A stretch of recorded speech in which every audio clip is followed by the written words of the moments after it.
So today I'm just going to do a really quick demonstration of the different molecular materials that I use. So I'm heading on over to NIH 3D Print Exchange, and I'm just going to download the base, sticks, and surface models in the STL file format. You can follow along if you want to. I'm going to delete everything in the basic Blender interface and just import the 3 STL models that I just downloaded. So I'm going to just reorient them so that the surface, stick, and base are all facing towards the camera. And just, you know, for visual sake, going to make like kind of a faux platform for these guys to be floating above. So I'm just going to extrude this cube downwards so that it kind of makes like a display that you would see at a museum or something.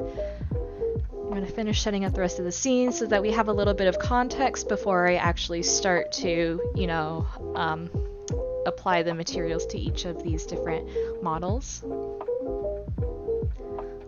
Just extrude that plane up, bevel the corner,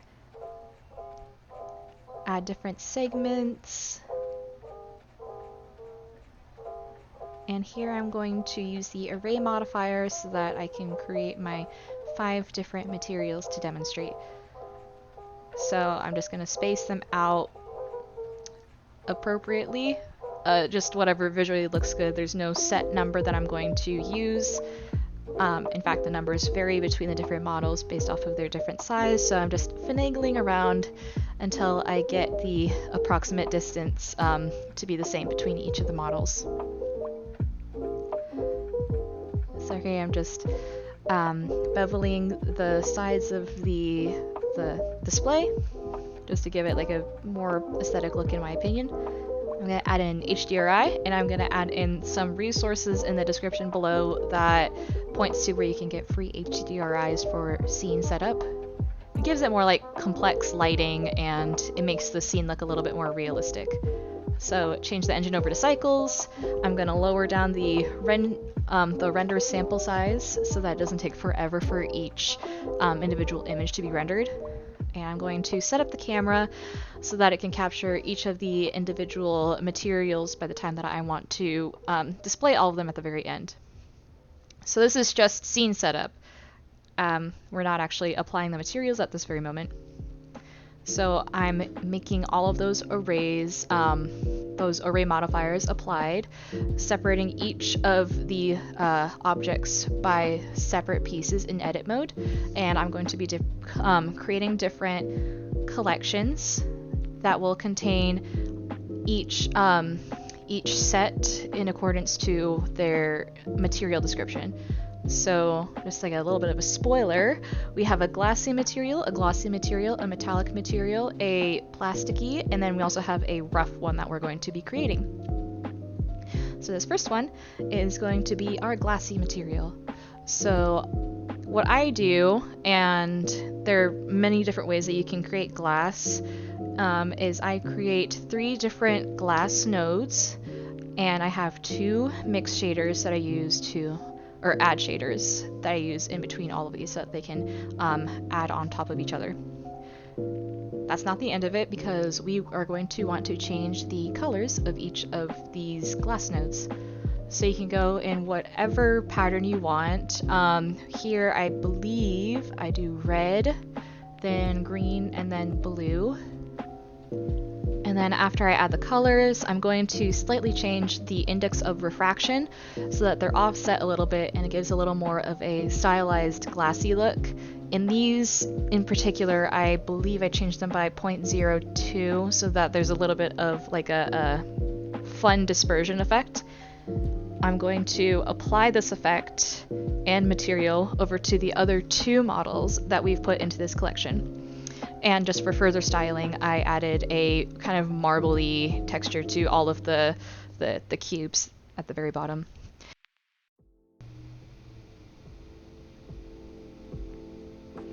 So there are a couple of reasons why you'd want to use a glass material.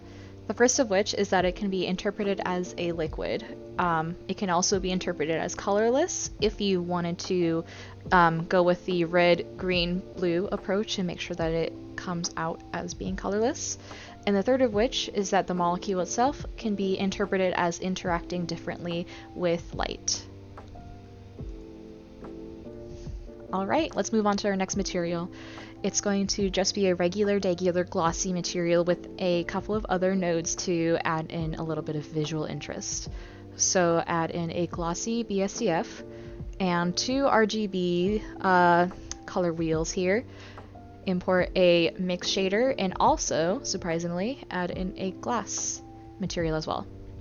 We're going to connect the glass and the gloss up to the mix shader and connect that over to the material slot. And we're going to add in a color mix between the 2 different RGB wheels over to the color node of the glass. And I'm just going to manage those guys until I get a color combo that I like between the 2. So additionally, I'm going to add in a layer weight node and add in an RGB curve. You're going to want to connect the Fresnel over to the color at the very bottom and connect that color over to the mix, to the factor of the mix shader. And you'll get this fun, like, actual light refracting through the model itself.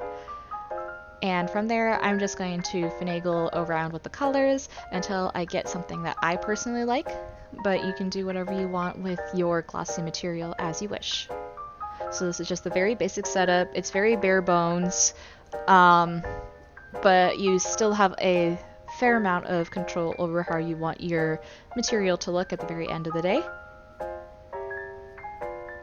So here's just a really quick scan over the layout. And it looks like I switched over to facing. Oops. Well, you can do either depending on what your applications are. And always remember to label your materials. Label everything. And I'm just going to apply that material over to the other models and let that render as well.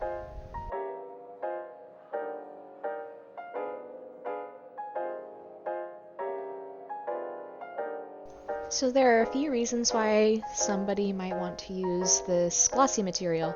It can also be interpreted as a liquid and have an adjustment for a rougher or smooth surface, and it can be a little easier on the eyes to look at. The edges are clear and more visible in comparison to the glassy shader, but of course this is up to your personal preference and application.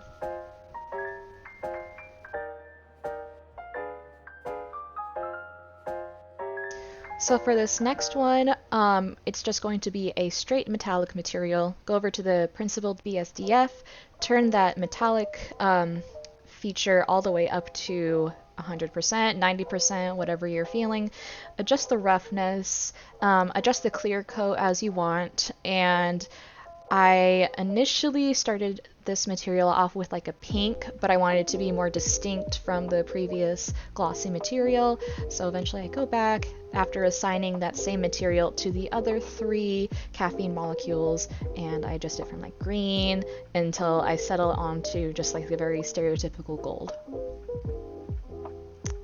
And I feel like this is a very easy material to read as being gold. I'm just going to let this render for a bit.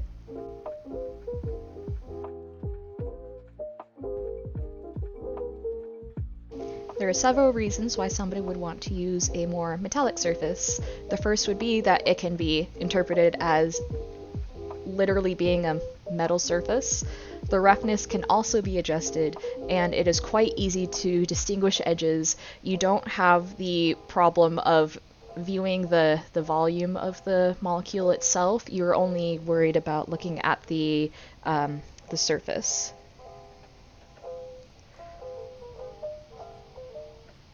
At this point, I'm moving on to creating a kind of plasticky like material, which basically just all you have to do is increase the subsurface to a non-zero value, choose a different color for it, and choose your primary color for the base of your material. And I found that more reddish colors as a subsurface kind of look the best. Here are a few reasons why you might want to use plastic as a material. It can read as a plastic material, obviously. It can also read as non-organic or synthetic. Do not confuse non-organic with being necessarily bad, by the way. Additionally, it's very easy to distinguish the edges, and the subsurf can be very easily changed as well. So here I'm moving on to my final material that I primarily use for making molecular models. And that's just a very simple kind of noisy, bumpy, edged material. So what you're going to want to do is pick up a noise texture and also a color ramp, connect that factor over to the factor of the color ramp, and the color of that over to the top color of the BSDF. And we're going to go into the preview modes so that it's very easy for us to adjust the values and not have to worry about it taking forever to render. So I'm connecting that over quickly to the roughness node, and I'm also going to add a bump node, connect the color over to the height of that bump node, and connect that over to the normal node. And we're going to preview what this actually looks like in our final render engine. And I'm going to just adjust the height value because as it stands at the moment, the height of the bumps is at a very large and kind of silly number, so I'm decreasing that down to something that is more reasonable. Always remember to name your materials. And I'm going to remove that color node, the base color node, from the color ramp and just give it the base color green so that it is a little easier on the eyes. And I'm going to apply that material over to our other 3 molecular models and just let that render out for a bit.